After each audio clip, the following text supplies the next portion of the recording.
श्री गुरुभ्यो नमः। गुरुर्ब्रह्मा गुरुर्विष्णुः गुरुर्देवो महेश्वरः गुरुस्साक्षात् परं ब्रह्म तस्मै श्री गुरवे नमः। மயிலாப்பூர் சம்ஸ்கிருத கல்லூரியினுடைய தாய் நிறுவனமான ஸ்ரீ வி கிருஷ்ணசுவாமிர் சான்ஸ்கிரிட் எஜுகேஷன் ட்ரஸ்ட் கீழே உருவாக்கப்பட்டுள்ள Matrushri R Rajam memorial endowment lecture அதை கேட்பதற்காக நம்மெல்லாம் இங்கே கூடியிருக்கோம்.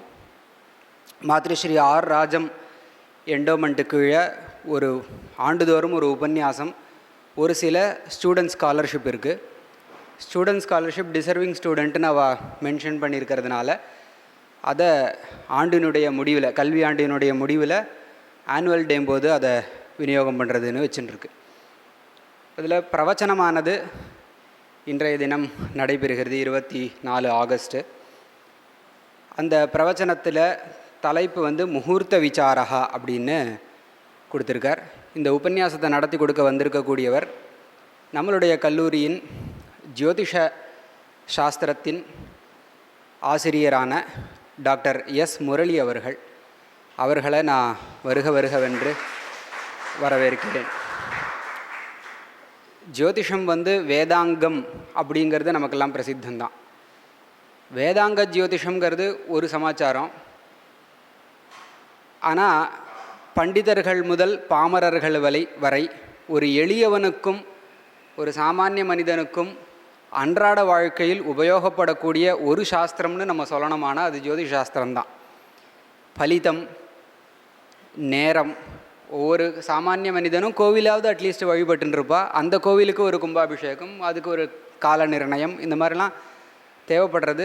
ஸோ அன்றாட வாழ்க்கையில் மக்களுக்கு, எளிய மக்கள் வரை பாமரர்கள் வரை உபயோகப்படக்கூடிய ஒரு சாஸ்திரம்.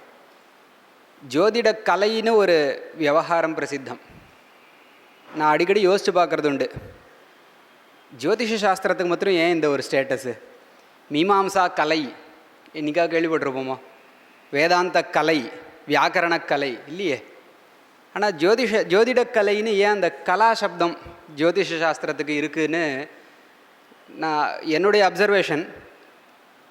ஒரு விஷயத்தை எப்போ கலைன்னு நம்ம சொல்கிறோன்னா, அந்த ஸ்பான்டேனியஸ் ஸ்பூர்த்தின்னு ஒன்று சொல்கிறோம் இல்லையா, அந்த நேரத்தில் என்ன தோன்றதோ அதை வச்சுண்டு நம்ம விவகாரம் பண்ணுறது. சங்கீதம் ஏன் கலைன்னு சொல்கிறோம்? நல்லா ரிஹர்ஸ் பண்ணிட்டு இதெல்லாம் பண்ணி நிறவெல்லாம் ரெடி பண்ணிட்டு வந்தால் கூட ஸ்டேஜில் அந்த மாதிரி போகாது. அந்த பிளான்டாக இருக்கும்போது ஒரு கல்பனாஸ்வரர் மிருதங்காரர் ஒன்று இழுத்து விட்டுருவார். அப்படி அந்த நேரத்தில் மேனேஜ் பண்ணுறது தான் கலை சால போட் இல்லையா. அப்படி பார்க்கும்பொழுது ஜோதிடத்துக்கு இது ரொம்பவே ரெலவெண்ட்டாக இருக்குது. எப்படின்னா, எதிர்க்க வரக்கூடிய பிரிச்சகன் அப்படின்னு சொல்லுவாள், யார் ஜோதிஷத்தை பலிதம் பார்க்குறதுக்கு வராளோ, அந்த பிரிச்சகன் அவனுடைய கிரகநிலை ஒரு மாதிரி இருக்கும்.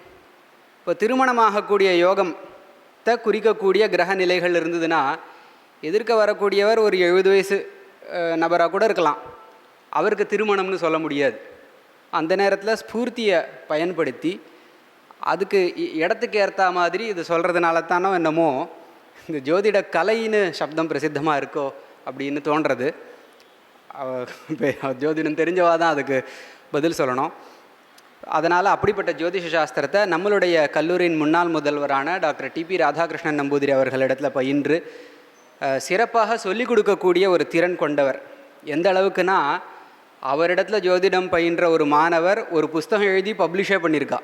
அந்த அளவுக்கு ஒரு இது. நம்மளுடைய கல்லூரி டிஜிட்டல் கேம்பஸில் பஞ்சாங்கம்னு ஒரு கோர்ஸ் நடத்தி கொடுத்துருக்கார். ஆரம்ப ஜோதிடம்ங்கிற பேரில் ஒரு கோர்ஸ் நடத்தியிருக்கார். இப்படி அந்த கலையை தான் பயின்றதோடு மட்டுமல்லாது மற்றவர்களையும் ஊக்குவித்து பயிற்றுவிக்கக்கூடிய ஒரு சிறந்த வித்வானாக அவர் திகழ்கிறார். நம்ம காலேஜிலே எம்ஏ வரைக்கும் ஜோதிஷ சாஸ்திரத்தை படிச்சுட்டு குருவாயூர் சிஎஸ்யூ கேம்பஸில் பிஎட் பண்ணி, அதுக்கப்புறமா பொன்வித்யாசிரம் வலசரவாக்கம்னு நினைக்கிறேன், அங்கே கொஞ்ச நாள் அத்தியாபகராக பணிபுரிந்து 2016 துவக்கமாக நம்மளுடைய கல்லூரியிலேயே ஜோதிஷ பிராத்தியாபகராக அவர் விளங்கி வருகிறார். அப்படிப்பட்ட முரளி அவர்கள் நிறைய செமினார்ஸ், ஒர்க் ஷாப்பு, ஆர்டிகல்ஸ் அவர் நிறைய பப்ளிஷ் பண்ணியிருக்கார். அதெல்லாம் கூட அவைலபிளாக இருக்குது அவர்கிட்ட, அப்புறமா கேட்டு வாங்கிக்கலாம். என்னுடைய தனிப்பட்ட விஷயத்திலும் என்னுடைய நண்பர்கள் விஷயத்திலும் அவருடைய பலிதமானது நிறைய பொருத்தமாக சரியான ப்ரெடிக்ஷனாக இருக்கிறத நானும் பார்க்க முடியறது.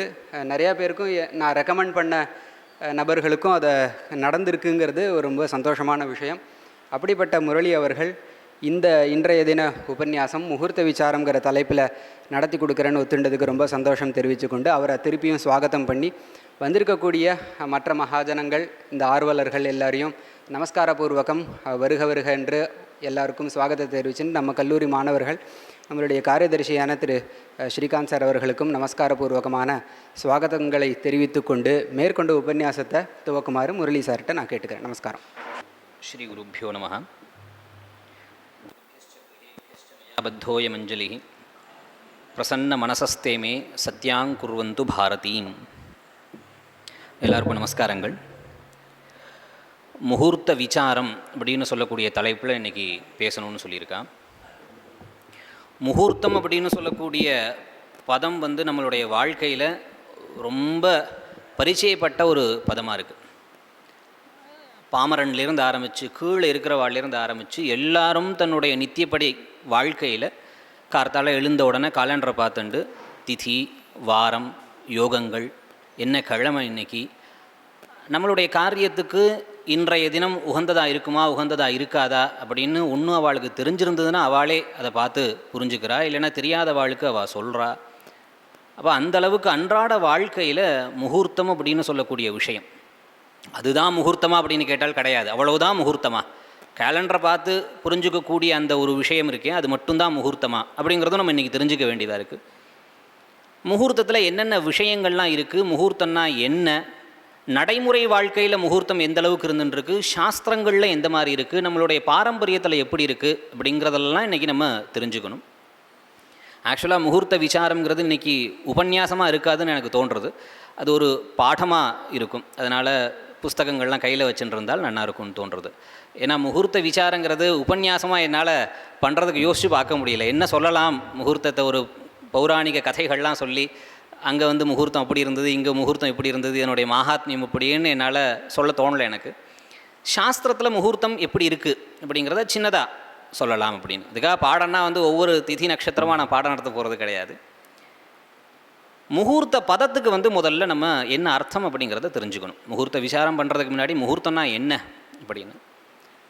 சம்ஸ்கிருதத்தில் முகூர்த்த பதத்துக்கு க்ஷணம் அப்படின்னு அர்த்தம் சொல்கிறா. ஒரு க்ஷணத்துக்கு முகூர்த்தம் அப்படின்னு சொல்கிறா. ஒரு நொடி எனக்காக வெயிட் பண்ணுன்னு சொல்கிற இடத்துல ஒரு முகூர்த்தம் வெயிட் பண்ணு அப்படின்னு சொல்லலாம். முகூர்த்தம் திஷ்ட அப்படின்னு காவியங்கள் எல்லாம் பிரயோகங்கள் இருக்குது. ஜோதிட சாஸ்திரத்தில் முகூர்த்த பதத்துக்கு 2 நாழிகை அப்படின்னு பிரயோகம் இருக்குது. நாழிகைனா என்ன அப்படின்னு கேட்டால், ஒரு நாழிகைக்கு 24 நிமிஷம் அப்படின்னு ஆகிறது. 2 நாழிகை அப்படிங்கிறது ஒரு முகூர்த்தம். அர்த்தாத் 48 நிமிஷங்களை ஒரு முகூர்த்தம் அப்படின்னு சொல்கிறா. இது மாறும். 48 நிமிஷங்கிறது கரெக்டாக அப்படியே 48 நிமிஷம் முகூர்த்தங்கிறது கிடையாது. ஏன் மாறும் அப்படிங்கிறத நான் பின்னாடி சொல்கிறேன். இவ்வளவு தான் அப்படின்னு கேட்டால், முகூர்த்தம் இவ்வளவு தானா அப்படின்னு கேட்டால், நாம் எல்லாருமே விவகாரத்தில் பத்திரிகைகள்லாம், விவாகத்துக்கு பத்திரிகைகள்லாம் எழுதும்போது இந்த திதியில், இந்த கிழமையில், இந்த நட்சத்திரத்தில், சுப முகூர்த்தத்தில் அப்படின்னு சொல்லி 10 to 12 நான் என்னுடைய விவாகத்தை நான் நடத்துகிறேன் அப்படின்னு போடுறோம். அப்போ அங்கே இருக்கக்கூடிய முகூர்த்த பதம் சுப முகூர்த்தம்னு போடுறோமே, க்ஷணமும் இல்லை, அது 2 நாளையும் இருக்கக்கூடிய ஒரு விஷயமாக தெரியலை. ஏன்னா அந்த 2 நாளிகை இருக்கக்கூடிய முகூர்த்தத்துக்கு ஒரு பேர் உண்டு. ஒவ்வொரு முகூர்த்தத்துக்கும், ஒவ்வொரு 48 நிமிஷத்துக்கும் ஒவ்வொரு பேர் உண்டு. அந்த முகூர்த்தத்துக்கு ஒரு அதிபதியும் உண்டு. அந்த மாதிரி ஒரு நாளைக்கு 30 முகூர்த்தங்கள், கார்த்தால 15 முகூர்த்தம், ராத்திரி 15 முகூர்த்தம்னு ஆகிறது. நம்ம பத்திரிகைகள் எழுதும்போது வெறுமன சுப முகூர்த்தத்தில் விவாகம் நடைபெறும்னு போடுறமே தவிர எந்த ஒரு முகூர்த்தத்தினுடைய பேரும் அங்கே எழுதுறதில்லை. அந்த சமயத்தில் என்ன முகூர்த்தம் நடக்கும்னு நமக்கு தெரியாது. அந்த முகூர்த்தம் சுபமான முகூர்த்தமா அப்படிங்கிறதும் நமக்கு தெரியாது. இருக்கக்கூடிய முகூர்த்தம், தட் மீன்ஸ் அந்த 15 முகூர்த்தம் 30 முகூர்த்தம் நான் சொன்னேன் இல்லையா, ஒரு நாளைக்கு அந்த முகூர்த்தம் குறிப்பிட்ட சமயத்தில் ஆரம்பித்து எப்போ முடிய போகிறது, ஒரு மணி நேரம் நம்ம முகூர்த்த நேரம்னு குறிப்பிட்றோன்னா அதுக்குள்ளே எத்தனை முகூர்த்தம் வரப்போகிறதே நமக்கு தெரியாது. அப்போ அது தப்பா, நம்மளுடைய வழக்கத்தில் இருந்துருக்கக்கூடியது தப்பா அப்படிங்கிற ஒரு சந்தேகம் நமக்கு வர்றது. முகூர்த்த சாஸ்திரத்தில் இப்போ என்ன எடுத்து அப்படின்னு கேட்டால், முகூர்த்த சாஸ்திரம் அப்படின்னு சொல்லி நான் இங்கே பதப்பிரயோகம் பண்ணேன். இந்த முகூர்த்தம், அதுக்கு முன்னாடி நான் சொல்லிட்டு போயிடுறேன், முகூர்த்த சாஸ்திரமா அப்படிங்கிறத நான் சொல்லிட்டு போயிடுறேன். நம்மளுடைய கல்லூரி முதல்வர் சொல்லும் போதே ஜோதிடம் அப்படிங்கிறது நம்மளுடைய அன்றாட வாழ்க்கையில் ரொம்ப முக்கியமாக இருக்குது அப்படிங்கிறத சொன்னார். முன்னாடி ரொம்ப ஆரம்ப காலத்தில் ஜோதிட சாஸ்திரத்தில் சம்ஹிதா அப்படிங்கிற ஒரே ஒரு பிரிவு மட்டும்தான் இருந்தது. அந்த சம்ஹிதாங்கிற பிரிவில் எல்லா விஷயங்களையும் அவள் சொல்லியிருந்தா. சித்தாந்தம், பலிதம், வாஸ்துக்கள் எல்லாம் சம்ஹிதா புஸ்தகங்களில் இருக்கும். சாஸ்திரத்தினுடைய வளர்ச்சியின் காரணமாக அது மூணாக பிரிஞ்சது. ஹோரா, சம்ஹிதா, சித்தாந்தம் அப்படின்னு 3 ஸ்கந்தங்களாக இருந்தாலும் 3 பிரிவுகளாக இருந்தாலும் இந்த ஜோதிடத்துக்கு 6 அங்கங்களையும் சொல்கிறா. பிரஷ்ன மார்க்கம் அப்படின்னு சொல்லக்கூடிய புஸ்தகத்தில் ஜாதக கோல நிமித்த பிரஷ்ன முகூர்த்தாக்கிய கணித நாமானி அபிதததீக ஷடங்காணி ஜோதிஷே மகாசாஸ்திரே. இப்போ ஜாதகம், கோலம், நிமித்தம், பிரஷ்னம், முகூர்த்தம், கணிதம் அப்படின்னு 6 அங்கங்கள். இந்த 6 அங்கங்கள் தனியாக அப்படியே சுதந்திரமாக கிடையாது. அந்த 3 பிரிவுகளுக்குள்ளே இந்த 6 அங்கத்தை கொண்டே வச்சா. அந்தந்த பிரிவை சார்ந்த அந்த கிரந்தங்களில் இந்த 6 அங்கங்களும் இருக்கும். அப்போ இந்த முகூர்த்தம் அப்படின்னு சொல்லக்கூடிய அங்கமானது சம்ஹிதா பிரிவுக்குள்ளே இருந்தது. முகூர்த்தத்தினுடைய வளர்ச்சி அபரிமிதமாக ஆனதுனால இந்த காலத்தில் முகூர்த்தம் அப்படிங்கிறதுக்கு தனி கிரந்தங்கள்லாம் வர ஆரம்பிச்சிடுது. இப்போ முகூர்த்த சிந்தாமணி, முகூர்த்த மார்த்தாண்டம், முகூர்த்த கணபதி இப்படிலாம் நிறைய முகூர்த்த கிரந்தங்கள் நிறைய இருக்குது. இப்போ சாஸ்திரத்தினுடைய வளர்ச்சியை ஆதாரமாக வச்சுண்டு இதெல்லாம் அந்த காலத்தில் நடந்த வளர்ச்சி தான். இப்போ நடந்த வளர்ச்சிகள் கிடையாது. அந்த காலத்திலேயே சாஸ்திரத்தினுடைய வளர்ச்சியின் பேரில் இந்த மாதிரி தனித்தனியாக அது வந்துன்னு. அதனால் இப்போ முகூர்த்த பதத்துக்கும் ஜோதிட சாஸ்திரத்தினுடைய ஒரு அங்கமாக இருந்தாலும் முகூர்த்தத்துக்குன்னு ஒரு தனி பிரபாவம் இருக்கிறனால எப்படி சகுன சாஸ்திரம்லாம் சொல்கிறோமோ அதே மாதிரி இப்போ முகூர்த்த சாஸ்திரம் அப்படிங்கிற ஒரு பதம் வந்துடுது. முகூர்த்த சாஸ்திரத்தில் அப்பேற்பட்ட இந்த முகூர்த்தம் அப்படின்னு சொல்லக்கூடிய விஷயத்தில் முகூர்த்த பதத்துக்கு எந்த மாதிரியான லக்ஷணம் சொல்கிறா அப்படின்னு கேட்டால், காலஹா சுபக்ரியா யோக்யோ முகூர்த்த இது கத்தியதே. நல்ல காரியம் பண்ணுறதுக்கு எந்த காலமானது யோக்கியமானதாக இருக்கோ அதுக்கே முகூர்த்தம்னு பேர். நீ க்ஷணம்னு முகூர்த்தம்னு சொன்ன, 2 நாளைக்கு முகூர்த்தம்னு சொன்ன, ஆனால் முகூர்த்த கிரந்தங்களில் முகூர்த்தம்னு சொல்லக்கூடிய பதத்துக்கு என்ன லக்ஷணம் சொல்கிறா அப்படின்னு கேட்டால், சுபக்ரியா யோக்யோ காலஹா முகூர்த்தா. அப்போ நல்ல காரியம் பண்ணுறதுக்கு யோக்கியமான காலம் எதுவோ அதுதான் முகூர்த்தம். அப்போ நம்மளுடைய பாரம்பரியமாக நம்மளுடைய வழக்கத்தில் வந்திருக்கக்கூடிய இந்த பழக்கமானது தப்பு கிடையாதுன்னு ஆகிடுது. ஏன்னா நான் கல்யாணத்துக்கு முன்னாடி லக்னம் பார்க்குறேன், நட்சத்திரம் பார்க்குறேன், தாராபலன் பார்க்குறேன், எல்லாம் பார்த்து தானே அந்த சமயத்தை நான் குறிப்பிடுறேன். ராகு காலம், யமகண்டகம் எல்லாம் தவிர்த்துட்டு ஒரு லக்னம் குறிப்பிடுறேன் அப்படின்னு கேட்டால் அது நல்ல காலம்தான். அதனால் அது தப்பு கிடையாது அப்படின்னு ஆகுறது. இப்போ முகூர்த்த பதத்துக்கு இந்த மாதிரியான அர்த்தங்கள் இருக்குது. க்ஷணம்னும் 2 நாழிகை கொண்ட காலம்னும், அதுக்கப்புறம் நல்ல காரியங்கள் செய்வதற்கு தகுந்த காலம் அப்படின்னு. இதில் முதல்ல நம்ம பார்க்க வேண்டிய விஷயம் என்ன அப்படின்னு கேட்டால், 2 நாழிகை அப்படின்னு சொல்லக்கூடியது ஒரு முகூர்த்தம்னு சொன்னேன் இல்லையா, அது மாறும்னு நான் சொன்னேன். இந்த முகூர்த்தம் கார்த்தால 15, இரவில் 15 முகூர்த்தங்கள், மொத்தம் 30 முகூர்த்தங்கள் இருந்துருக்கு. ஏன் இது 2 நாழிகையை காட்டிலும் மாறக்கூடியது அப்படின்னு கேட்டால், இதை எப்படி எடுத்துகிட்டு வர்றா, இந்த முகூர்த்தத்தினுடைய அளவை எப்படி எடுத்துகிட்டு வரா அப்படின்னு கேட்டால், தினமானத்தினுடைய மானம் அப்படின்னு கேட்டால் அளவு அப்படின்னு அர்த்தம். ஒரு தினத்தினுடைய அளவை எடுக்கிறா, அதை 30ஆல் வகுத்து அதில் ஒரு பகுதி தான் ஒரு முகூர்த்தம் அப்படின்னு சொல்கிறா. சாமான்யமாக அப்ராக்சிமேட்டாக ஒரு தினத்தினுடைய அளவு அப்படிங்கிறது 60 நாழிகை, 24 மணி நேரம் அப்படின்னு வச்சுருக்கோம். இதை நம்ம 30ஆல் வகுத்தமையானால் ஒரு பகுதிங்கிறது 2. அப்போ 2 நாழிகை ஒரு முகூர்த்தம். இந்த தினமானம் எப்போ ஜாஸ்தி ஆகுறதோ, ராத்திரி பகல் இந்த ரெண்டும் சேர்த்து எப்போ அதிகமாகிறதோ, 60 நாழிகைங்கிறது குறைஞ்சாலோ கூடுனாலோ அந்த முகூர்த்தத்தினுடைய அளவும் மாறும். அதே மாதிரி சில இடங்களில் என்னாகும் அப்படின்னு கேட்டால், பகலினுடைய அளவு மட்டும் மாறும், ராத்திரியினுடைய பகல் குறையும். அப்போ பகலில் இருக்கக்கூடிய முகூர்த்தத்தினுடைய அளவு வேறையாக இருக்கும், ராத்திரியில் இருக்கக்கூடிய முகூர்த்தத்தினுடைய அளவு வேறையாக இருக்கும். இதனால தான் நான் அந்த 2 நாழிகை தான் இருக்கும் அப்படிங்கிற கட்டாயம் கிடையாது. ஆனால் கார்த்தால 15 முகூர்த்தங்கள், ராத்திரி 15 முகூர்த்தங்கள் வரும் அப்படிங்கிறது கட்டாயமாகிறது. முகூர்த்த சிந்தாமணி அப்படின்னு சொல்லக்கூடிய புஸ்தகத்தில் 15 முகூர்த்தங்கள் என்னென்ன அப்படிங்கிறத சொல்கிறார். கார்த்தால இருக்கக்கூடிய 15 முகூர்த்தங்கள் என்ன, அதே மாதிரி ராத்திரி இருக்கக்கூடிய 15 முகூர்த்தங்கள் என்ன அப்படிங்கிறத சொல்கிறார். கிரிஷ புஜகமித்ரா பித்ரிய வஸ்வம்பு விஸ்வே அபிஜித் அதச்ச விதாதா பீந்திர இந்திரானலௌச்ச நிருதி உதகநாதோ பியர்யமாதோ பகஸ்யு கிரமஷ இக முகூர்த்தா வாசரே பானச்சந்திராக. ஜோதிஷத்தில் ஒரு பழக்கம் இருக்குது. என்ன அப்படின்னு கேட்டால், ஜோதிஷத்தில் எண்கள் சம்பந்தப்பட்ட விஷயங்களை நிறைய சந்தர்ப்பங்களில் சொல்ல வேண்டியதாக இருக்கும். எண்களாகவே நம்மளால் சொல்ல முடியாது. அப்போ அவள் என்ன பண்ணுவா அப்படின்னு கேட்டால், பூத சங்கியா, கடபயாதி சங்கியா அப்படிங்கிற ஒரு பழக்கத்தை உபயோகப்படுத்துவாள். இங்கே பானஹா சந்திரஹா அப்படின்னு சொன்னால், பானம் அப்படின்னு கேட்டால் 5 அப்படின்னு அர்த்தம், சந்திரன்னா 1.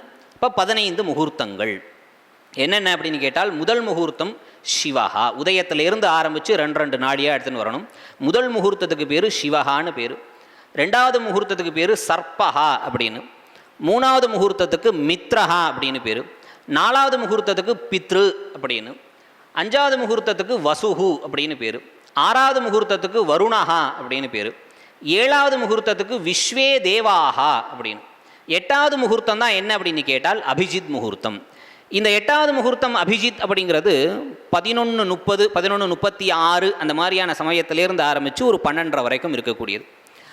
லக்ஷம் தோஷான் ஹந்தி அப்படின்னு சொல்கிறா. இந்த அபிஜித் முகூர்த்தத்தில் கோவிந்தர் சக்கரமாதாய லக்ஷம் தோஷான் ஹந்தி அப்படின்னு. கோவிந்தரை நாராயணனே சாக்ஷாத் வந்து தன்னுடைய சக்கரத்தை வச்சுட்டு இருக்கக்கூடிய எல்லா தோஷத்தையும் நாசம் பண்ணுறார் அப்படின்னு சொல்கிறார்.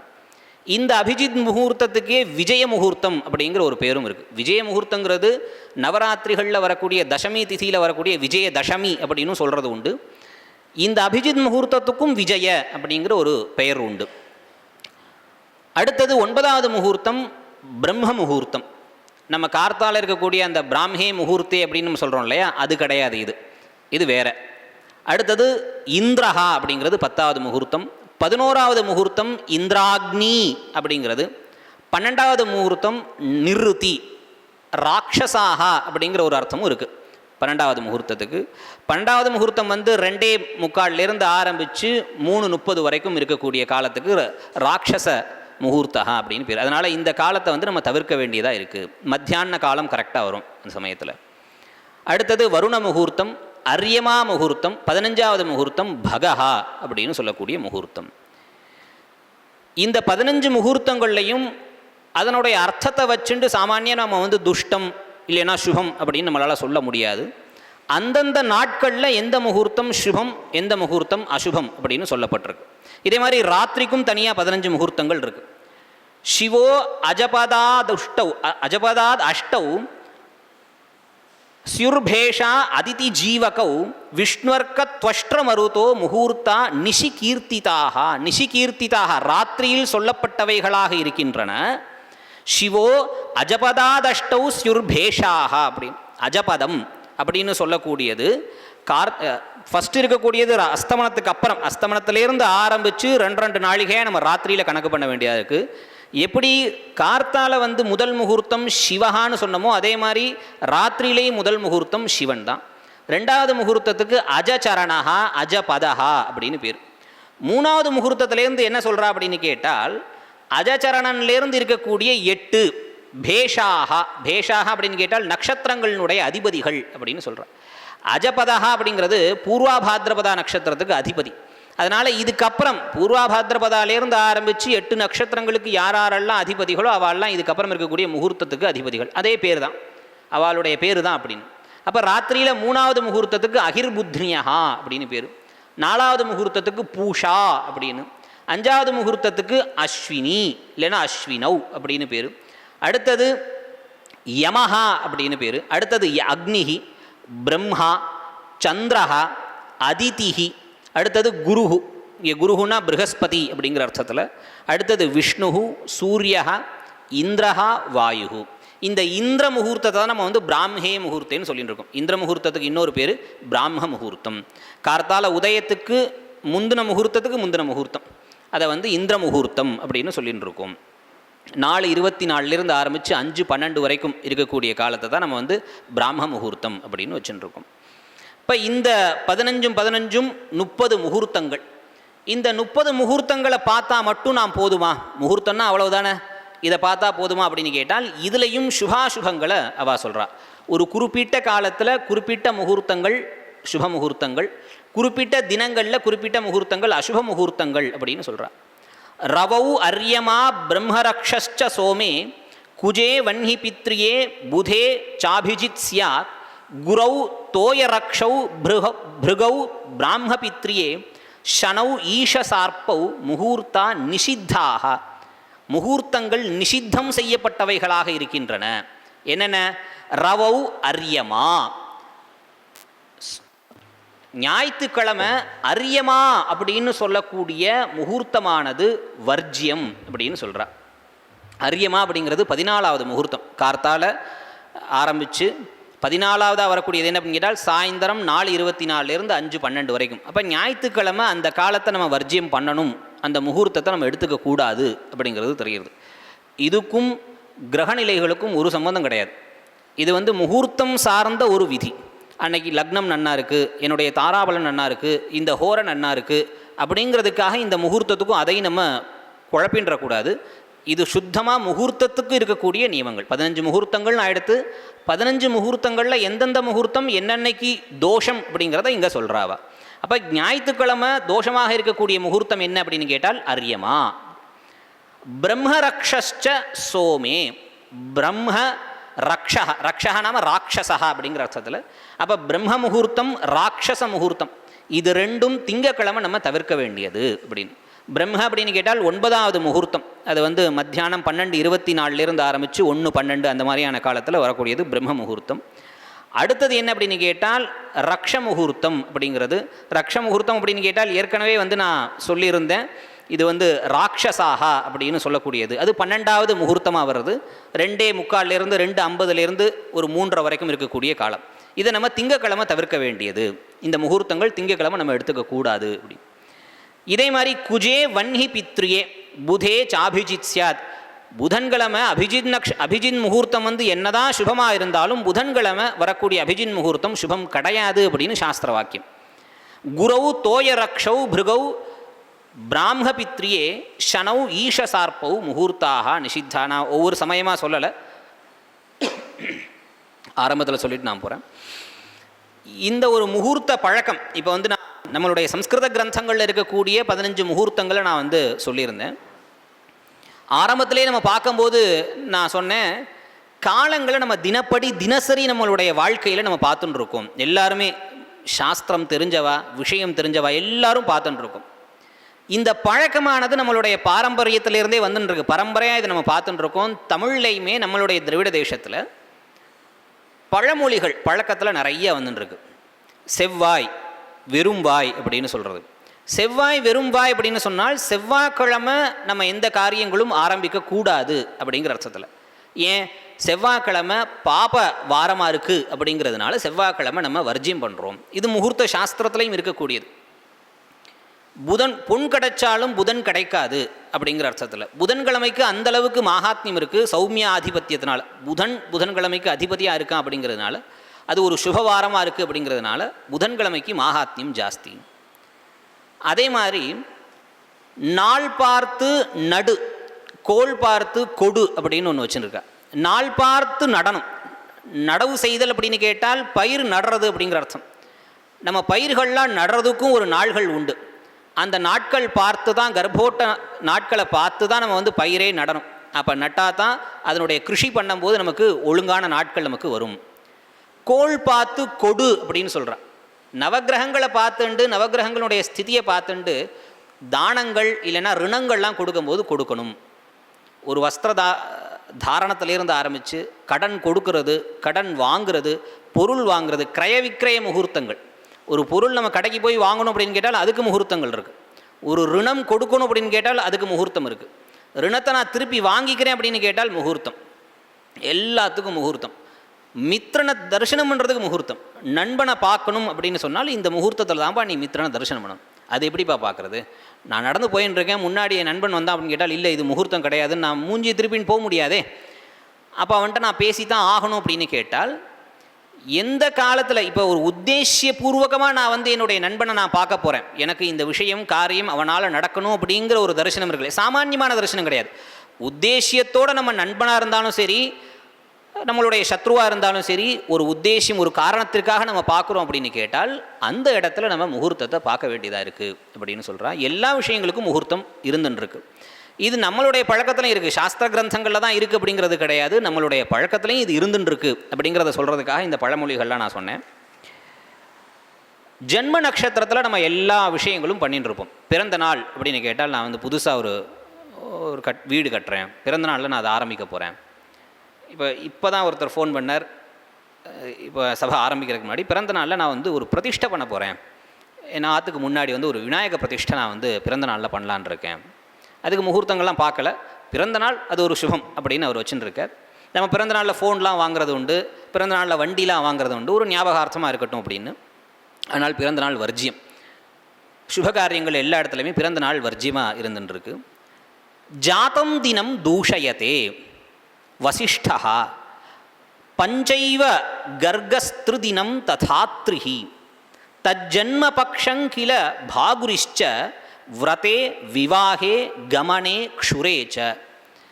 அப்போ ஜென்ம தினம் வசிஷ்டர் வந்து தோஷம்னு சொல்கிறார். நம்ம பிறந்த நாள் வந்து தோஷம். சுபகாரியங்களுக்கு யாத்திரை கூட பண்ணக்கூடாது. ஜென்ம தினத்தில் யாத்ராரம்பம் கூடாது. ஜென்ம தினத்தில் க்ஷவரம் பண்ணிக்கக்கூடாதுங்கிறது பிரசித்தமாக இருந்துருக்கு. விவாகம் ஜென்மதினத்தில் பண்ணிக்கக்கூடாது அப்படின்னு. சுபதினங்கள்லேயே ஜென்மதினம் வர்ஜியமாக இருந்துருக்கு. அடுத்தது சுபகர்மாக்களில் ஜென்மதினம் வர்ஜியமாக இருக்குது. அப்போ சுபதினம் சுபகாரியங்கள் ஜென்ம நட்சத்திரத்தில் இல்லைன்னா ஜென்மதினத்தில் வர்ஜியம்னு வசிஷ்டர் சொல்கிறார். அடுத்து இருக்கக்கூடிய கர்க ரிஷி என்ன சொல்கிறார் அப்படின்னு கேட்டால், பஞ்சைத்தே பிறந்த நாள்லேருந்து 5 நாட்கள் தூஷயத்தே அப்படின்னு சொல்கிறார். பிறந்த நாள் மட்டும் நீ விட்டால் போதாது, பிறந்த நாள்லேருந்து 5 நாட்களை நீ விடணும் அப்படின்னு சொல்கிறார். அடுத்து இருக்கக்கூடிய அத்ரி என்ன சொல்கிறார் அப்படின்னு கேட்டால், திருதினம் வர்ஜியம், 3 நாட்களை வர்ஜியம் பண்ணணும். இதெல்லாம் மீறி அடுத்து இருக்கக்கூடிய பாகுரி அப்படின்னு சொல்லக்கூடிய ரிஷி என்ன சொல்கிறாருன்னா, ஜன்ம பக்ஷங்கில தூஷயத்தே, நம்ம பிறந்த பட்சத்தை எப்படி ஸ்ரார்த்த பட்சம் அப்படின்னு வச்சுட்டு இருக்கோமோ அதே மாதிரி ஜென்ம பட்சம்னு ஒன்று வச்சுண்டு அந்த பட்சம் ஃபுல்லாகவே சுபகாரியங்கள் கூடாது அப்படின்னு பல விதமாக அந்தந்த கிரந்தங்களில் நமக்கு தெரியுது. அடுத்து இன்னும் சில வாக்கியங்களும் நமக்கு கிடைக்கிறது. ஆரம்பிய ஜென்ம திவசம் யாவத் 30 தினம் பவேத் ச ஜன்ம மாசோ விக்னேயோ கர்ஹித சர்வ கர்மசு. எல்லா காரியங்கள்லையும் ஜென்ம மாசமானது கர்ஹிதம் நாம நிந்திதம் அப்படிங்கிற அர்த்தத்தில். ஜென்ம மாசமே எந்த காரியத்திலையும் ஜென்ம மாசம் கூடாது அப்படின்னு சொல்கிறா. ஜென்ம மாசத்தை எப்படி கணக்கு பண்ணணுங்கிறதையும் சொல்கிறா. இப்போ ஆடி மாதம் ரேவதி நட்சத்திரத்தில் நான் பிறந்துட்டுருக்கேன் அப்படின்னு கேட்டால் ஆடி மாதம் வர்ஜியம் பண்ணணும் அப்படிங்கிறது கிடையாது. எந்த நாளில் ரேவதி நட்சத்திரம் வர்றதோ அதிலிருந்து 30 நாட்கள் அப்படி நம்ம கணக்கு பண்ண வேண்டியதாக இருக்குது அப்படின்னு சொல்கிறா. இந்த தினக்கணக்குகள் காலக்கணக்குகள்லாம் பல விதமாக இருந்துருக்கு இல்லையா. நம்ம வந்து சௌரமானம், சாந்திரமானம், நாக்ஷத்திரமானம், சாவணமானம் அப்படிங்கிற மானங்கள்லாம் இருக்குது. முகூர்த்தம் சொல்லும்போது அதுவும் நான் சொல்லிடுறேன். இப்போ நமக்கு தை மாத பிறப்பு அப்படின்னு வர்றது.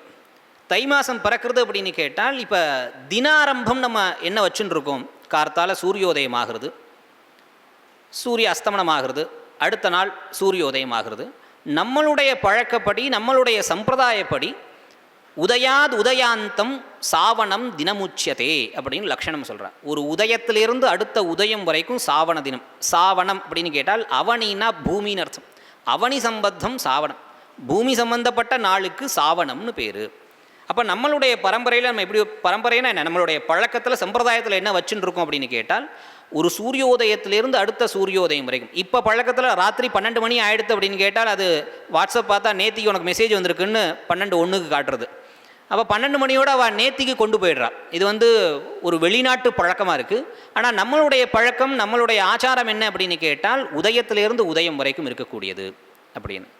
சரி, உதயத்திலேருந்து உதயம்தான் ஒரு தினமானம் அப்படின்னு சொல்லியாச்சு அப்படின்னு கேட்டால் சாவணமானம் நம்மளுடைய பழக்கத்தில் அதுதான் இருந்துருக்கு. மாசப்பிறப்பு நம்ம கொண்டாடுறோம். தை மாதம் கொண்டாடும்போது மாதம் வந்து மத்தியானம் 12 மணிக்கு தான் பிறக்கிறது. 12 மணிக்கு மேலே தான் நம்ம வந்து நம்மளுடைய பொங்கல் பூஜைகள்லாம் எல்லாம் பண்ண வேண்டியது இருக்குது. நம்ம கோயிலில் இருக்கிறவாளுக்கெல்லாம் இது பழக்கமாக இருக்கும்.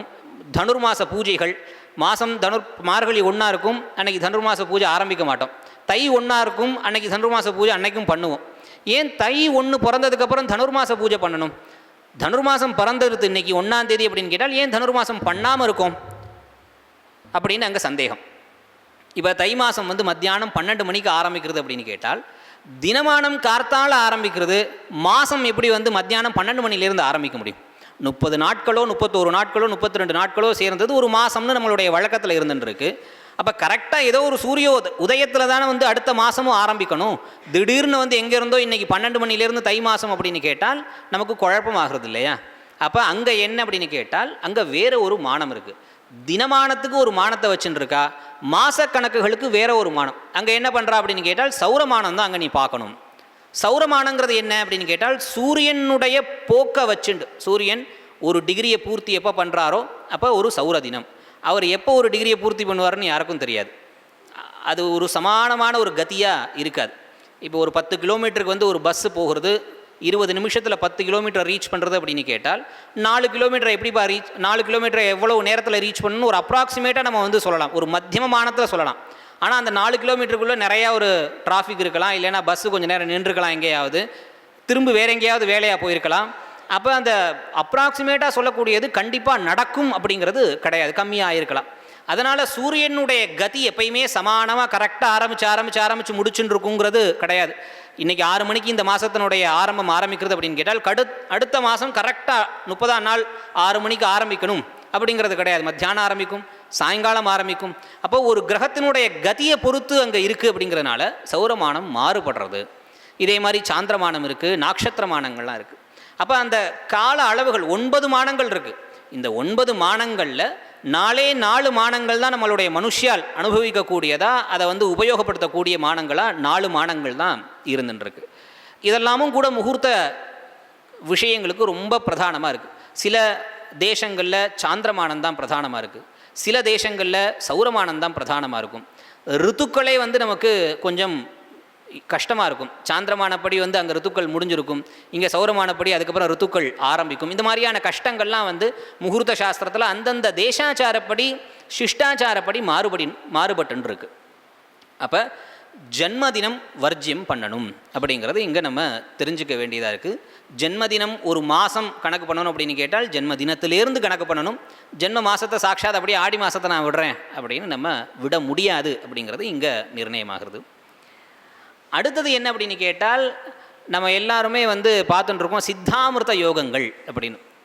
கேலண்டர் எடுத்தோம் அப்படின்னு கேட்டால் இன்றைக்கி வந்து சித்த யோகம், இன்றைக்கி அமிர்த யோகம் அப்படின்னு நம்ம பார்த்துட்டுருக்கோம் இல்லையா? இதெல்லாம் வந்து நக்ஷத்திர திதி யோகம், நக்ஷத்திர வாசர யோகம், அந்த மாதிரிலாம் சில யோகங்கள்னால ஏற்படக்கூடியது. பிரசித்தமாக இருக்கக்கூடிய சில யோகங்கள் இருக்குது. குரு புஷ்ய யோகம் இல்லையா, ரவிஹஸ்த யோகம், இதெல்லாம் வந்து பிரசித்தமாக இருக்கக்கூடிய யோகங்கள். இதெல்லாம் நம்ம தவிர்க்கிறதே கிடையாது. குரு புஷ்ய யோகத்தில் எல்லாம் பண்ணலாம் அப்படின்னு தானே பிரசித்தி. அதே மாதிரி ரவிஹஸ்த யோகத்திலையும் விடக்கூடாது, அதில் எல்லாம் பண்ணலாம் அப்படின்னு. இங்கே இருக்கக்கூடிய சித்த யோகம் முகூர்த்த சிந்தாமணியில் இருக்கக்கூடிய ஒரு சித்த யோகம். சித்த யோகம்னா எல்லா காரியங்கள்லையும் சித்தியை கொடுக்கக்கூடியது சித்த யோகம்.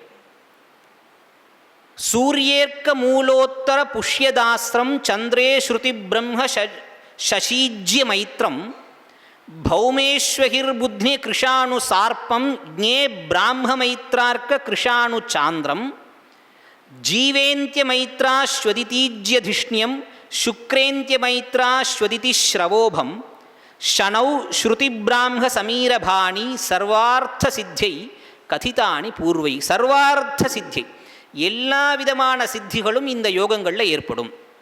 சூரியே அர்க்க மூல உத்தரா புஷ்ய தாஸ்திரம். ஞாயிற்றுக்கிழமை அர்க்க அப்படின்னு கேட்டால் ஹஸ்தா நட்சத்திரம், ஞாயிற்றுக்கிழமையும் ஹஸ்தா நட்சத்திரமும் சேர்ந்தது அப்படின்னு கேட்டால் அது ஒரு சித்தி யோகம்.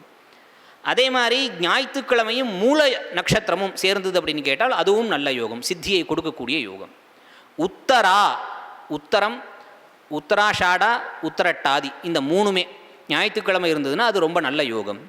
அடுத்தது புஷ்யம், தாஸ்ரம், அஸ்வினி நட்சத்திரம், இது எல்லாம் ஞாயிற்றுக்கிழமை வந்தது அப்படின்னு கேட்டால் ரொம்ப மகத்தான ஒரு யோகம் அப்படின்னு சொல்கிறார். அதே மாதிரி சந்திரே ஸ்ருதி பிரம்ம சசீஜ்ய மைத்திரம். சந்திரே திங்கக்கிழமை, ஸ்ருதி திருவோண நட்சத்திரம் இருக்கிறது. அடுத்தது பிரம்ம ரோஹிணி நட்சத்திரம், சசி மிருகசிரா நட்சத்திரம், இஜ்யம் புஷ்ய நட்சத்திரம், அடுத்தது மைத்திரம் அனுஷ நட்சத்திரம். இதெல்லாம் திங்கக்கிழமை வந்தது அப்படின்னு கேட்டால் ரொம்ப விசேஷம் அப்படின்னு சொல்கிறார். பௌமே அஸ்வி அகிர்புத்னிய கிருஷாணு சார்ப்பம். பௌமவாரம் செவ்வாய்க்கிழமையில் அஸ்வினி நட்சத்திரம் வந்தாலோ அகிர்புத்னிய நட்சத்திரம் வந்தாலோ கிருஷானுகு கிருத்திகா நட்சத்திரம் வந்தாலோ சார்ப்பம் ஆயில்ய நட்சத்திரம் வர்றதெல்லாம் ரொம்ப விசேஷம் அப்படின்னு சொல்கிறார். அதே மாதிரி ஜ்ஞே புதன்கிழமை பிராம மைத்ர அர்க்க கிருஷானு சாந்திரம். பிராம நட்சத்திரம் ரோஹிணி நட்சத்திரம், மைத்ரம் அனுஷ நட்சத்திரம், அர்க்க ஹஸ்த நட்சத்திரம், கிருஷானுகு கிருத்திகா நட்சத்திரம், சாந்திரம். சாந்திரம் அப்படின்னு கேட்டால் மிருகஷிரா நட்சத்திரம். இது எல்லாம் வந்து புதன்கிழமை வந்தது. புதன்கிழமையோடு இந்த நட்சத்திரங்கள் சேர்ந்தது அப்படின்னு கேட்டால் அது நல்ல யோகம். அடுத்தது வியாழக்கிழமை ஜீவேந்திய மைத்ரா ஸ்வதிதீஜ்யதிஷ்ணியம். ஜீவே அந்தியம். வியாழக்கிழமை ரேவதி நட்சத்திரம் சேர்ந்தது அப்படின்னு கேட்டால் ரொம்ப விசேஷம் அப்படின்னு சொல்கிறார். அடுத்தது அஸ்வினி நட்சத்திரம் சேர்றது, அதிதி புனர்வசு நட்சத்திரம் சேர்றது, இஜ்யம் புஷ்ய நட்சத்திரம் சேர்றது. இதெல்லாம் வந்து வியாழக்கிழமை சேர்ந்தது அப்படின்னு கேட்டால் ரொம்ப விசேஷம் அப்படின்னு. சுக்ரேந்திய மைத்ரா ஸ்வதிதி ஸ்ரவோபம். அடுத்தது ஷனௌ ஸ்ருதி பிராம சமீரபாணி. நான் அப்படியே முன்னாடி போகிறேன். அப்போ இந்த யோகங்கள் எல்லாம் சேர்ந்தது அப்படின்னு கேட்டால் ரொம்ப மகத்துவம் அப்படின்னு சொல்கிறா. அப்போ கண்ணை மூடிண்டு நான் எல்லா நாள்லையும் எல்லா காரியங்களுக்கும் இந்த யோகத்தை எடுத்துன்றலாமா? இப்போ நம்ம அப்படி தான் பண்ணிட்டு இருக்கோம் இல்லையா? குரு புஷ்ய யோகம் இருந்தது அப்படின்னு கேட்டால் எல்லா காரியங்களும் பண்ணலாம், அதில் வேறு எந்த விசாரமும் தேவையில்லை அப்படின்னு பண்ணிட்டு இருக்கோம். ஆனால் அப்படி கிடையாது.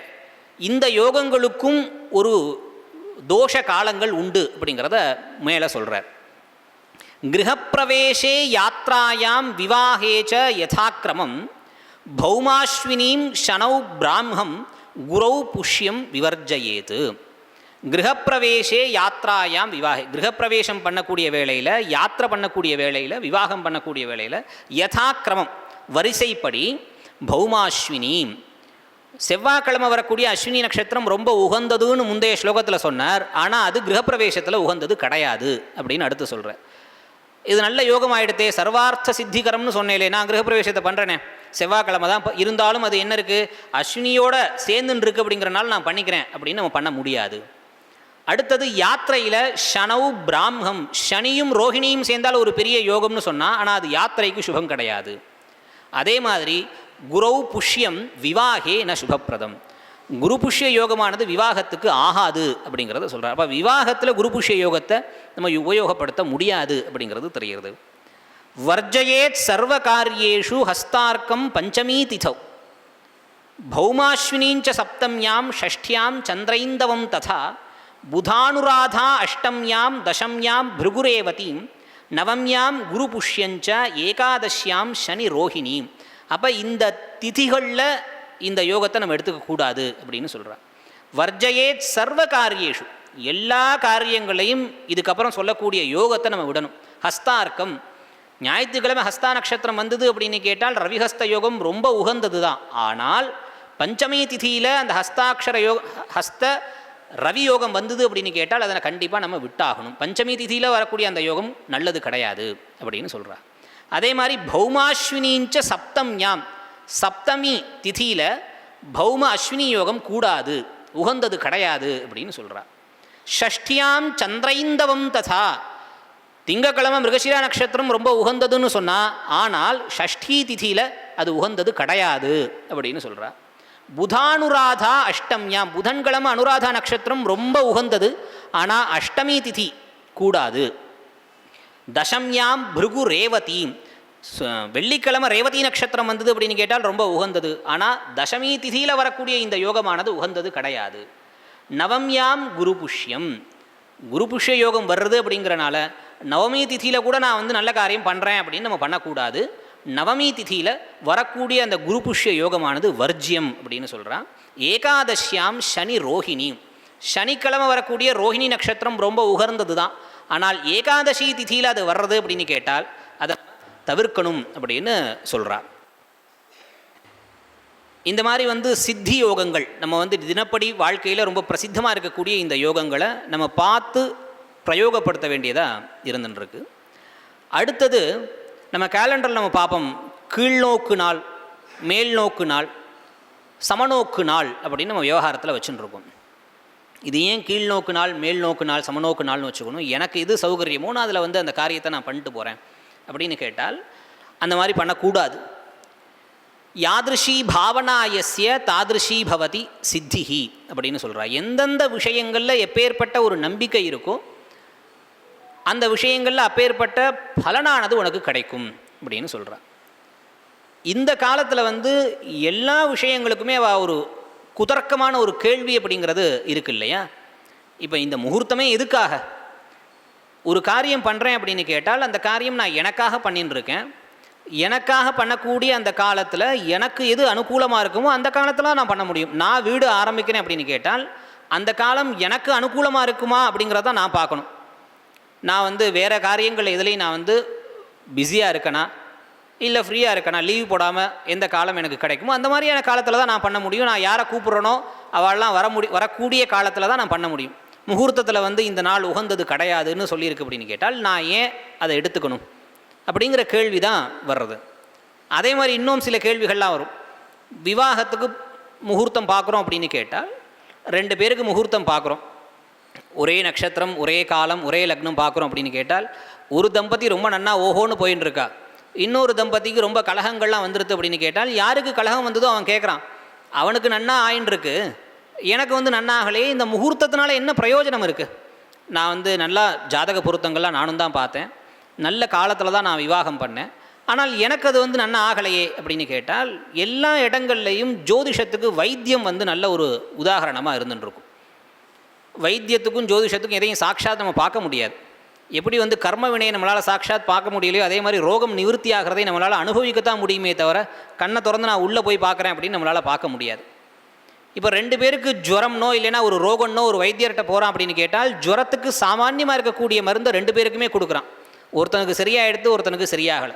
போய் நம்ம டாக்டர்கிட்ட கேட்டோம்னா என்ன சொல்கிறார் அப்படின்னு கேட்டால் அவனுக்கு ஜுரம் மட்டும்தான் இருந்தது, ஆனால் உனக்கு ஜுரத்தை காட்டிலும் வேறு சில ரோகங்களும் இருந்தது. அதே மாதிரி நான் கொடுத்த இந்த மருந்தினுடைய அளவும் உனக்கு பத்தவே இல்லை, அவனுக்கு நான் கொடுத்த அளவே போதுமானதாக இருந்தது, உனக்கு இதை விட ஜாஸ்தியான அளவு தேவைப்படுறது, இந்த மருந்தை கொடுத்தோன்னு அது வேற ஒரு நோய்களெல்லாம் கிளப்பி வேற விட்டுருது. உன்னுடைய சரீரமே வந்து சுபாவமாகவே உன்னுடைய சரீரம் பலவீனமாக இருக்குது. இதை நம்ம இங்கே எடுத்துகிட்டு வந்தோம் அப்படின்னு கேட்டால் அவனுடைய கர்மவினை அதுக்கு தகுந்ததாக இருக்குது, உன்னுடைய கர்மவினை இதுக்கு தகுந்ததாக இல்லை. அப்போ உன்னுடைய கர்மவினைக்கு ஏற்றாப்புல தான் உனக்கு நடந்துட்டுருக்கு. சரி, கர்மவினைக்கு ஏற்றாப்புல நடக்கிறது அப்படின்னு கேட்டால் எல்லாமே கர்மவினை படி தான் நடக்கும். நான் ஏன் ஜாதக பொருத்தம் பார்க்கணும், நான் ஏன் விவாகத்துக்கு முகூர்த்தம் பார்க்கணும்னு அடுத்த கேள்வி அங்கே வரும். அப்போ இதெல்லாம் நீ பார்த்தா தான் இந்த அளவுக்காவது இருப்ப, இதை இன்னமும் பார்க்கல அப்படின்னு கேட்டால் சுத்தமாக வந்து ரொம்ப நாசமாகிடும் அப்படிங்கிறதா நம்மளுடைய பதிலாக இந்த சாஸ்திரத்தில் இருக்கும்.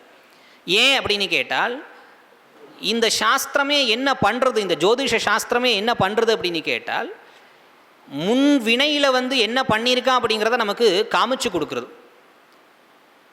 ஜன்மாந்தர கிருதம் கர்ம சுபம் வா எதிவா சுபம் தஸ்ய கர்மண பக்திம் வியஞ்சயதி சாஸ்திரமேத தமசி திரவியாணி தீப இவ அப்படின்னு வராகமிகிராச்சாரியார் சொல்கிறார். வேற ஜென்மாவில் நம்ம பண்ண காரியத்தினுடைய வினைகளை நம்மளால் பார்க்க முடியாது, நம்மளை சுற்றி தான் அது உட்கார்ந்துருக்கு.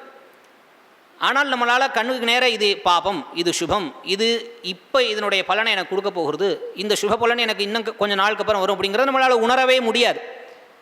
அப்போ அந்த மாதிரியான விஷயங்களை நம்ம தெரிஞ்சுக்கணும் அப்படின்னு கேட்டால், இருட்டுக்குள்ளே வேகமாக ஓடின்னு இருக்கோம் அப்படின்னு கேட்டால் முன்னாடி ஏதோ கல் வரப்போகிறது, ஒரு மரம் கிடக்கு, அதில் தட்டி கீழே விழுந்துடும் அப்படின்னு கேட்டால் விழாமல் இருக்கிறது கையில் ஒரு பெரிய டார்ச்சை வச்சுட்டு ஓடிண்டே இருப்போம் இல்லையா?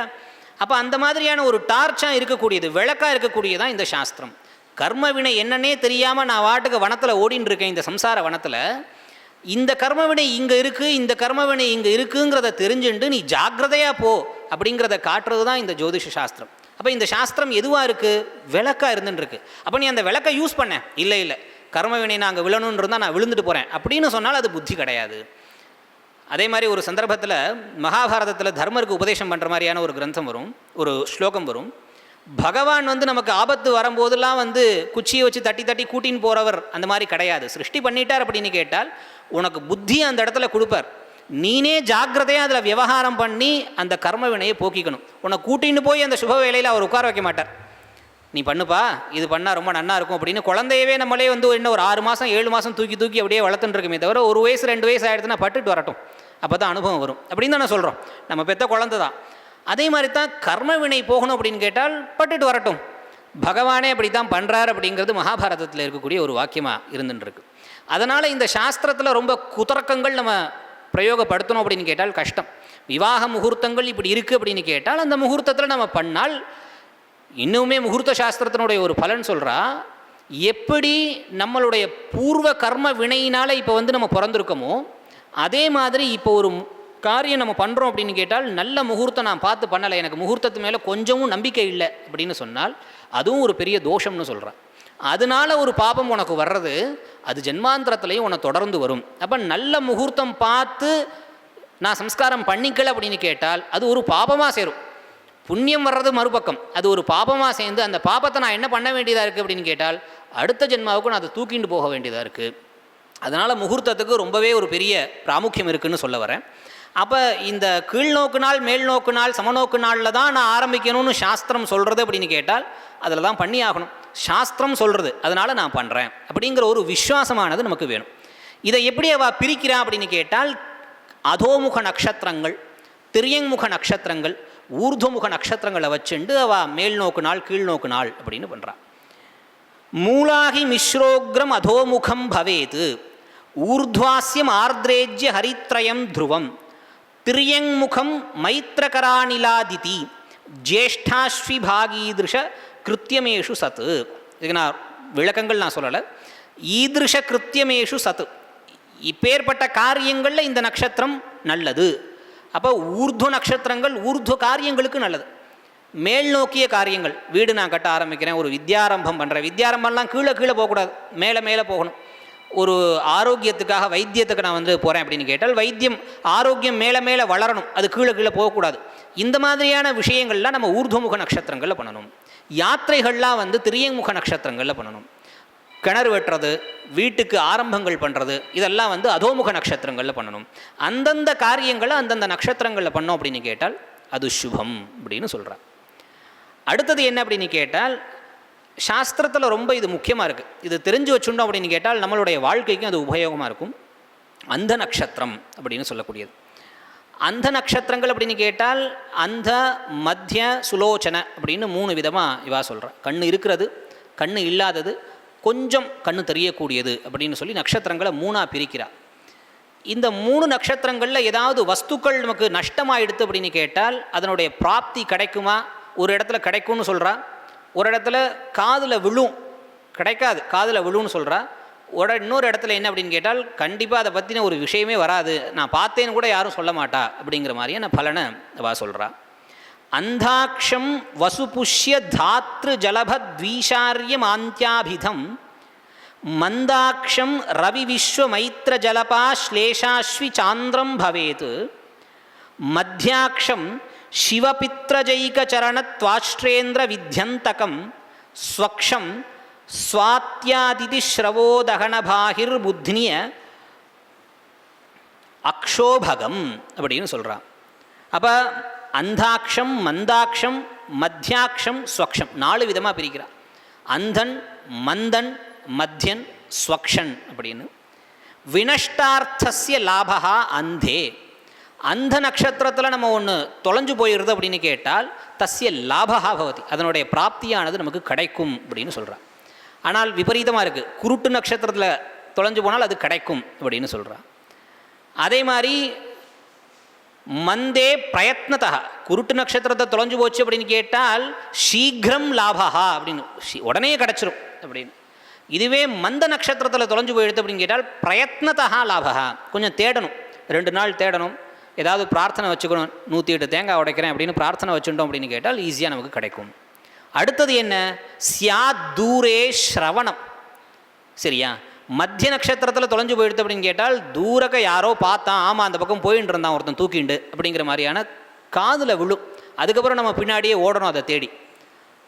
ஸ்ருத்யாப்தி ந சுலோச்சனே, காதில் கூட விடாது எங்கே அப்படின்னு கேட்டால் சுலோச்சனே, நல்ல கண் இருக்கக்கூடிய ஒரு நட்சத்திரத்தில் தொலைஞ்சு போயிடுது அப்படின்னு கேட்டால் அந்த வஸ்து எங்கே இருக்குன்னு கூட நம்ம காதில் கூட விழாது அப்படின்னு 4 விதமான பலன்களை இவா சொல்கிறான். இது புராணங்கள்லாம் கூட வந்திருக்கு. இப்போ நம்ம பார்த்தோம் இல்லையா 15 முகூர்த்தங்கள். இந்த முகூர்த்தங்கள்லாம் இல்லாமல் புராணங்களில் சில முகூர்த்தங்கள்லாம் பிரயோகம் பண்ணப்பட்டிருக்கு. தர்ம கிரந்தங்களில் வேறு சில முகூர்த்தங்கள்லாம் சொல்லியிருக்கா. முகூர்த்த கிரந்தங்களில் ஒரு நாமங்கள் சொல்கிறா, தர்ம கிரந்தங்களில் வேறு சில நாமங்கள் சொல்கிறா. அதே மாதிரி புராணங்களில் சில முகூர்த்தங்கள் சொல்லப்பட்டிருக்கு. அந்த முகூர்த்தங்கள் எங்கே இருக்குங்கிறதுக்கு நம்ம இன்னமும் முகூர்த்த கிரந்தங்களை நமக்கு கிடைக்கல. புராணங்களில் இருக்கக்கூடிய முகூர்த்தங்கள், ராமர் சீதையை ராவணன் தூக்கிட்டு போயிட்டான், தேடிண்டே அழுதுண்டு வந்துட்டுருக்கார். ஒரு இடத்துல ஜடாயுவை அவர் பார்க்குறார். ஜட்டாயு சொல்கிறார், உன்னுடைய பத்னியை வந்து ராவணன் தூக்கிட்டு போயிட்டான்ப்பா, நான் பார்த்தேன், யுத்தம்லாம் பண்ண என்னால் வந்து முடியலை அப்படின்னு. ஆனால் நீ கவலைப்படாத, உன் மனைவி கண்டிப்பாக உனக்கு கிடச்சிருவா. ஏன் அப்படின்னு கேட்டால், ராவணன் வந்து ஒரு முட்டாள், விந்த அப்படின்னு சொல்லக்கூடிய முகூர்த்தத்தில் தூக்கிட்டு போயிட்டான். இந்த முகூர்த்த காலத்தில் ஒரு பொருள் நஷ்டமாக போயிடுது அப்படின்னு கேட்டால், அந்த பொருள் கண்டிப்பாக மறுபடியும் அந்த சுவாமியவே வந்து அடையும் அப்படின்னு அவர் சொல்கிறார். அப்போ யுத்தங்கள்லாம் ஆரம்பிக்கிறதுக்கு முன்னாடியே ஜட்டாயு வந்து ராமருக்கு இந்த ஒரு விஷயத்தை சொல்லிட்டார். இந்த முகூர்த்தத்தில் போன ஒரு என்ன சொல்கிறது நஷ்டமான ஒரு பொருள் கண்டிப்பாக அந்த சுவாமியை வந்து அடையும் அப்படின்னு. ஏனயாதி முகூர்த்தேன சீதாம் ஆதாய ராவணः விப்ரநஷ்டம் தனம் க்ஷிப்ரம் தத்ஸ்வாமி பிரதிபத்யதே அப்படின்னு சொல்கிறார். அந்த சுவாமியானவன் உடனே வந்து அதை அடைவான் அப்படின்னு சொல்கிறார். விந்தோ நாம முகூர்த்தோசௌ நச்ச காகுஸ்த சோபுதத் துவத் பிரியாம் ஜானகீம் ஹிருத்வா ராவணோ ராட்சசேஸ்வரஹா. அவனுக்கு தெரியலை, அந்த காகுஸ்தா அந்த ராவணேஸ்வரனுக்கு தெரியலை, உன்னுடைய பத்னியை வந்து விந்த அப்படின்னு சொல்லக்கூடிய முகூர்த்தத்தில் தூக்கிட்டு போயிட்டான், அதனால் கண்டிப்பாக அவள் கிடச்சிடுவா. ஜஷவத் படிஷம் கிருஹ்யம் க்ஷிப்ரமேவ வினஷ்யதி அப்படின்னு சொல்கிறான். அதனால் அந்த அளவுக்கு முகூர்த்தங்களுக்கு மகாத்மியம் சொல்கிறா. ஒரு காலத்தை வச்சுண்டு ஒரு பொருள் கிடைக்கும், ஒரு பொருள் கிடைக்காது அப்படிங்கிறத சொல்கிறா. புராணங்கள்லையும் இதனுடைய பிரயோகங்கள் நிறையா இருந்திருக்கு அப்படிங்கிறது தெரிகிறது. அடுத்து நம்மளுடைய பழக்கத்தில் இருக்கக்கூடிய சூளம் அப்படிங்கிற விஷயம், நம்ம திக்ஷூலம் அப்படின்னு சொல்லிட்டு இருக்கோம் இல்லையா. திக்ஷூலத்துக்கு முகூர்த்த சிந்தாமணியில் இந்த மாதிரியான ஒரு பிரமாணம் சொல்கிறா.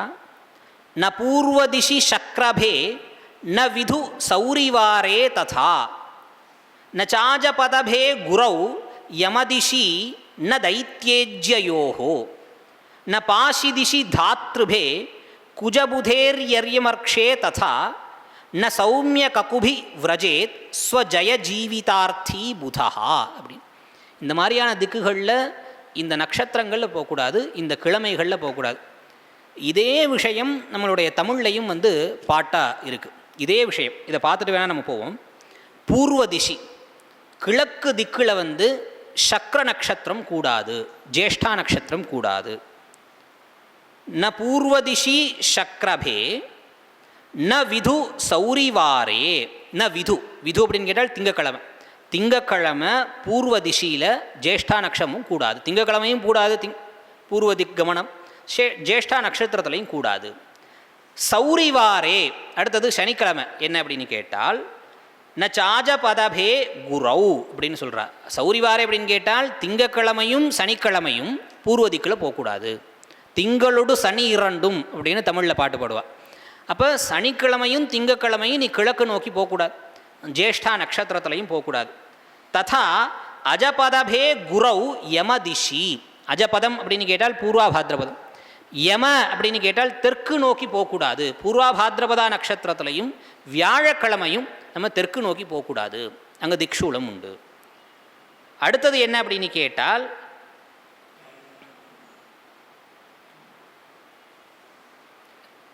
இஜ்யயோஹோ ந பாஷி திஷி அப்படின்னு சொல்கிறா.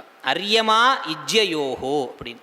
இஜ்ய அப்படின்னு கேட்டால் புஷ்ய நட்சத்திரம், பாஷி திஷி அப்படின்னு கேட்டால் பশ্চিம திக்கில் நம்ம போகக்கூடாது அப்படிங்கிறது தெரிகிறது. குஜபுதே அரியமர்க்ஷே ததா ந சௌமிய ககுபி விரஜேத் ஸ்வஜயம் ஜீவிதார்த்தி. சௌமிய அப்படின்னு கேட்டால் வடக்கு திக் அப்படின்னு அர்த்தம். அந்த வடக்கு திக்கில் வந்து அரியமர்க்ஷே அரியமா நட்சத்திரத்தில் போகக்கூடாது, உத்தரபல்குனி நட்சத்திரத்தில் போகக்கூடாது. குஜபுதே செவ்வாய்க்கிழமையும் புதன்கிழமையும் போகக்கூடாது அப்படிங்கிறது சம்ஸ்கிருதத்தில் இருக்கக்கூடிய ஸ்லோகம். இதே தமிழ்லையும் இருக்குது. திங்களோடு சனி இரண்டும் கிழக்கே ஆஹா, தெற்கு முகம் போகவென்றால் வியாழமாகா, தங்குகின்ற விடமிறந்து மேற்கே போக தம்பியடா வெள்ளிரவி ஆகாதாகா, அங்கனவே வடக்கு முகம் பிரயாணந்தான் அப்பனே செவ்வாயும் புதனுமாகா, இங்கிவைகள் சிவனார்கை சூளமாகும். இவையெல்லாம் சிவன் கையில் இருக்கக்கூடிய சூளங்கள். அதனால் இந்தந்த நாட்களில் நம்மளுடைய கிரந்தங்களில் சம்ஸ்கிருத கிரந்தங்களில் நட்சத்திரங்களையும் சேர்த்துண்டவா சொல்கிறா அதிகமாக. இந்த நட்சத்திரங்கள்லையும் இந்த கிழமைகள்லையும் இந்த திக்கு நம்ம போகக்கூடாது. இதையெல்லாம் நம்ம பண்ணோம் அப்படின்னு கேட்டால் சிவனோட கையில் இருக்கக்கூடிய சூளம் நம்மளை வந்து தண்டனை கொடுக்கும் அப்படிங்கிற மாதிரி அவள் சொல்கிறா. கடைசியாக ஒன்று சொல்லணும், நம்ம கோதூளி காலம் அப்படிங்கிறது நம்ம வச்சுன்னு இருக்கோம். கோதூளி காலம், கோதூளி லக்னம் அப்படின்னு சொல்லக்கூடியது. நாஸ்யாம் ருக்ஷம் ந திதி கரணம் நைவ லக்னஸ்ய சிந்தா நோவா வாரோ நச்ச லவ விதிஹி நோ முகூர்த்தஸ்ய சர்ச்சா நோவா யோகோ ந மிருதி பவனம் நைவ ஜாமித்ர தோஷோ கோதூளி சா முனிபிருதிதா சர்வகாரியேஷு சஸ்தா. எதுவுமே நம்ம பார்க்க வேண்டாம். ந அஸ்யாம் ருக்ஷம், இந்த கோதூளி காலத்தில் நட்சத்திர சிந்தை வேண்டாம். என்னோடக்கு தாராபலன் இல்லை, எனக்கு விபத் நட்சத்திரமாக வந்துடுது, வத நட்சத்திரமாக வந்துடுது, தேவையே இல்லை. ந திதி கரணம், அஷ்டமி நவமி இந்த மாதிரியான திதிகள் எதாக இருந்தாலும் பரவாயில்ல, என்ன கரணமாக இருந்தாலும், விஷ்டி கரணமாக இருந்தாலும் பரவாயில்ல. நைவ லக்னஸ்ய சிந்தா, பாபலக்னமாக இருந்தாலும் பரவாயில்ல, லக்னத்தில் பாபகிரகங்கள் இருந்தாலும் பரவாயில்ல, லக்னத்தை பாபகிரகங்கள் பார்த்தாலும் பரவாயில்ல. நோவா வாரோ, பாப வாரங்களாக இருந்தாலும் பரவாயில்ல. நச்சல் லவ விதிஹி, லவதோஷங்கள்லாம் இருந்தாலும் பரவாயில்ல. நோ முகூர்த்தஸ்ய சர்ச்சா, இந்த காலத்தில் இந்த நட்சத்திரத்தில் இந்த சம்ஸ்காரம் பண்ணலாமா, முகூர்த்த சிந்தனையெல்லாம் வேண்டவே வேண்டாம் இந்த காலத்தில். நோவா யோகோ, யோகங்கள் பற்றின சிந்தனையும் வேண்டாம். இது வரைக்கும் நம்ம பார்த்த யோகங்கள்லாம் இங்கே பார்க்க வேண்டாம். ந மிருதிபவனம், அஷ்டம சுத்தி இருக்கா, ஜாமித்திரம் 7வது சுத்தி இருக்கா லக்னத்திலிருந்து, இதெல்லாம் சிந்தையே வேண்டாம். அது என்ன காலம் அப்படின்னு கேட்டால் கோதூளி சா முனிபிஹி கதிதா. அப்பேற்பட்ட காலம் என்ன அப்படின்னு கேட்டால் கோதூளி காலம். அஸ்தமனத்துக்கு முன்னாடி இருக்கக்கூடிய காலம், அர்த்த நாடி முன்னாடி இருக்கக்கூடிய காலம் அப்படின்னு சொல்கிறா. அதுக்குமே லக்ஷணம் என்ன சொல்கிறா அப்படின்னு கேட்டால் நான்யே கோதூளிகே சிந்தியா தோஷாச்சண்டாயுதஸ்ததா பிரபத்யந்தே யதஸ் சர்வே கோரஜோபிகி சமந்ததா. எல்லா இடத்துலையும் கோ ரஜமானது, கோவனுடைய கால்பட்டு தூளிகள் எல்லா இடத்துலையும் ஆவரிச்சிருக்கும். அந்த கோதூளிகளில் இருக்கக்கூடிய எல்லா தோஷங்களும் நாசமாயிடும் அப்படின்னு ஸ்லோகங்கள் சொல்கிறா.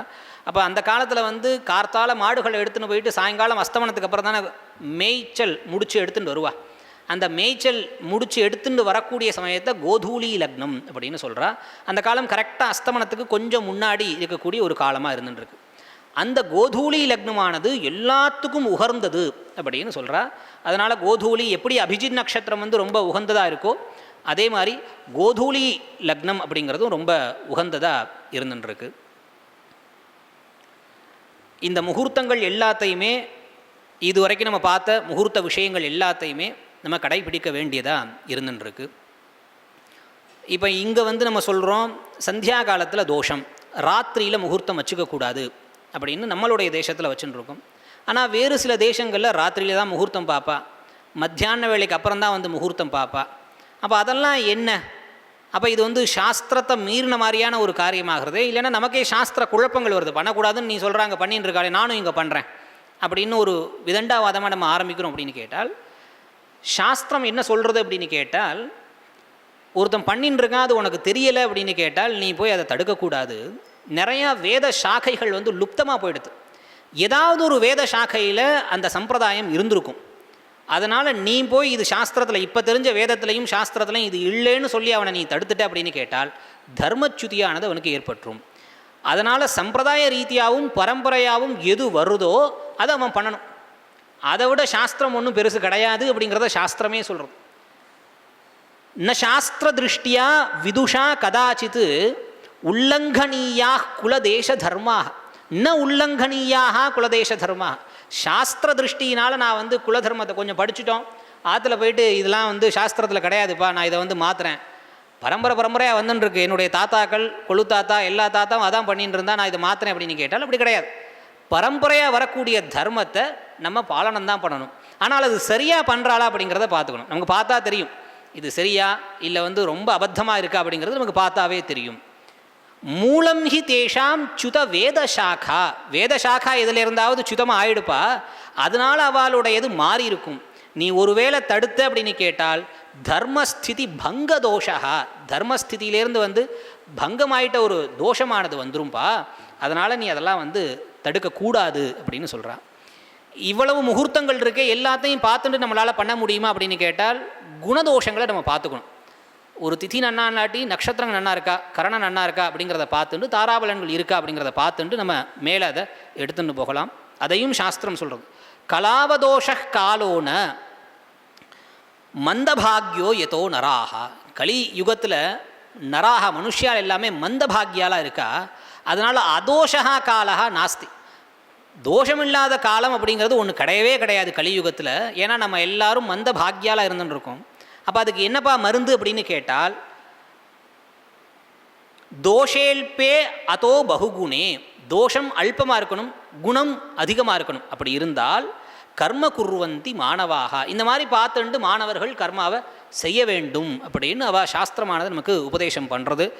இந்த மாதிரி நம்ம எல்லாருமே முகூர்த்த சாஸ்திரத்தை தெரிஞ்சுண்டு ஜோதிஷத்தை தெரிஞ்சுண்டு மேன்மேலும் நம்மளுடைய கர்ம வினைகளை போக்குறதுக்கு சாஸ்திரம் காட்டிய வழியில் நம்மளை எடுத்துகிட்டு போயிட்டு சாஸ்திரத்தையும் வளர்க்கணும், நம்மளுடைய பாப புண்ணியங்களை போக்கணும், புண்ணியத்தை வளர்த்துக்கணும் அப்படின்னு சொல்லிட்டு எனக்கு இங்கே பேச வாய்ப்பு கொடுத்த எல்லாருக்கும் நன்றியை தெரிவிச்சுட்டு நான் விடைபெறேன். நமஸ்காரம்.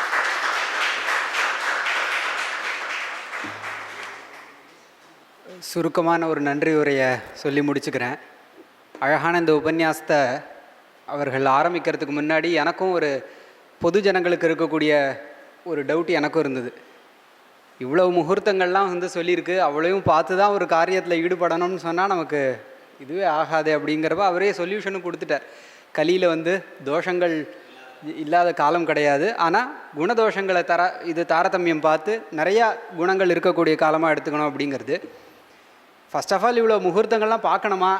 ஒரு நல்ல மனசோட நல்ல காரியத்தை ஆரம்பித்தா அது பாட்டு போகுமே அப்படிங்கிறது இல்லை. நம்மளுடைய கர்மாக்களை நம்ம அனுஷ்டிக்கிறோம்.